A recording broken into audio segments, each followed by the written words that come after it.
Wait, what? They're with us right now. No. Woo-hoo. Do you feel like your question was satisfactorily answered? Excellent. Yeah. Thank you. So we have time for a couple more questions. What is your name? My name is Lita. Whoa. Okay. My question was about a lot of times in horror movies or exorcism movies, they use a lot of special effects, but sometimes they, like with the new Evil Dead movie, they did almost entirely no special effects, just practical effects. And I was wondering how much of this movie is practical effects and if there's a lot of special effects. So you mean like CG versus practical effects? Yeah, I mean, I think that as a rule, anytime that you can shoot something real, it's going to look better. It's just that there is no way around that. I think that beyond that, anytime that you can create an emotional experience for an audience without any effect and really use the emotion of the actors, that's even going to be that much more effective.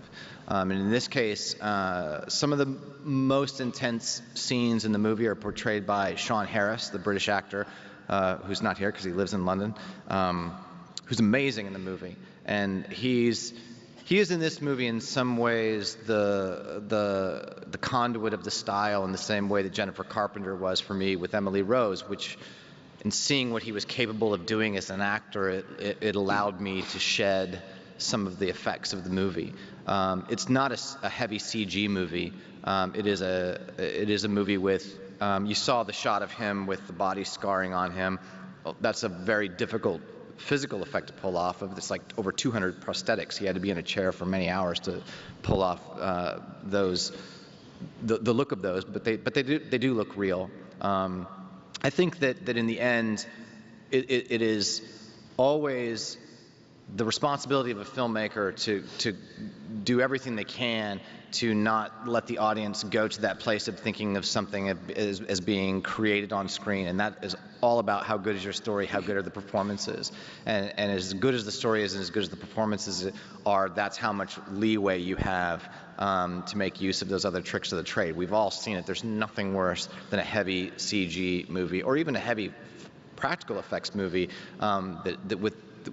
that's in support of a story that's not interesting or acting that's poor. So I think that in general, though, the rule that every director should abide by is that if you can shoot it real, it will look better.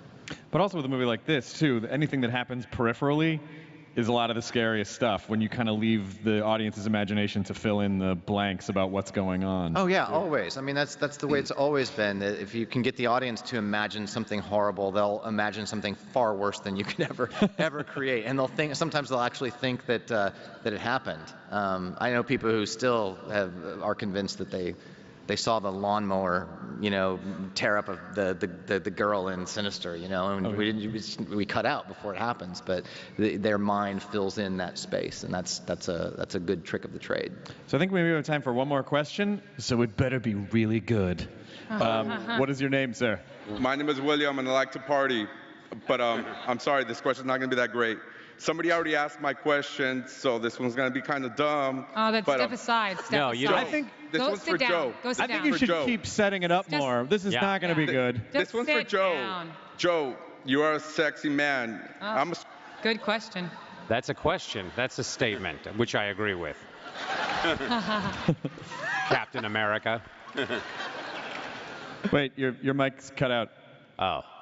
I think that's God. Hey, I'm going to ask a question. Oh, there it is. It's back. Okay. Oh, they cut me off. How do you feel that in Community you've hooked up with Britta? It feels great when I do it.